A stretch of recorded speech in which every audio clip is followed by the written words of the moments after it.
So Jonathan and I decided today to check out the Plotterskill Preserve, which is in Rotterdam. So far we're pretty impressed. It's really cool. The trail isn't as bad as a lot of the comments online said it would be. It seemed pretty easy to follow. And the reward is what you see in the background. There's also a larger waterfall that we saw, and it's really nice so far.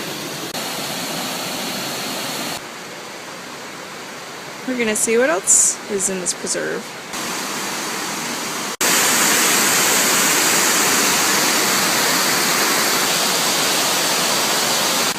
If there wasn't imminent death at the end of this water slide, it would be kind of fun. This is Danielle Sanzone.